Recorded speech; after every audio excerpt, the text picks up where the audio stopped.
मित्रांनो, राज्यातील शेतकऱ्यांसाठी ई पीक पाहणी ही सुरू झालेली आहे. त्याकरिता आपल्याला एका ॲपची आवश्यकता पडेल. ई पीक पाहणी हे ॲप्स आपल्याला प्ले स्टोरवर जाऊन डाउनलोड करून घ्यायचं आहे मित्रांनो. तर त्याची शेवटची तारीख काय असणार आहे संपूर्ण माहिती या व्हिडिओमध्ये सांगणार आहोत. तर हे बघा, ही पीक पाहणी ॲप प्ले स्टोरवर जाऊन डाउनलोड करून घ्यायचं आहे आपल्याला आणि त्यानंतर ते ओपन करून घ्यायचं आहे. तर अशा प्रकारचा इंटरफेस इथे दिसेल. तर तो इंटरफेस आपण स्किप करून इथे आपल्याला आपला विभाग निवडायचा आहे. जसे की मी आता इथे अमरावती विभाग निवडतो. त्यानंतर इथे आपला 10 अंकी मोबाईल नंबर हा प्रविष्ट करून घ्यायचा आहे. त्यानंतर तुम्हाला एक ओ टी पी येईल, ते ओ टी पी इथे टाकून घ्यायचा आहे. जर तुमचं रजिस्ट्रेशन अगोदर लेवलवर झाले असेल तर तुमची संपूर्ण माहिती इथे दाखवेल, किंवा नसेल झाले तर संपूर्ण जिल्हा, तालुका, गट क्रमांक वगैरे टाकून घ्यायचा. त्यानंतर इथे पीक माहिती नोंदवा या ऑप्शनवर क्लिक करून इथे सर्व खाते क्रमांक संपूर्ण हे इथे टाकून घ्यायचं आहे.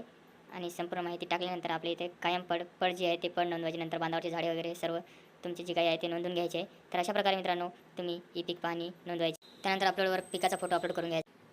तर मित्रांनो, खरीप पिकासाठी ही माहिती नोंदवण्याचा जी लास्ट तारीख आहे ते 1 ऑगस्ट ते 15 सप्टेंबरपर्यंत आहे. आणि बाकी हंगामासाठी तुम्ही वर्षातून कधी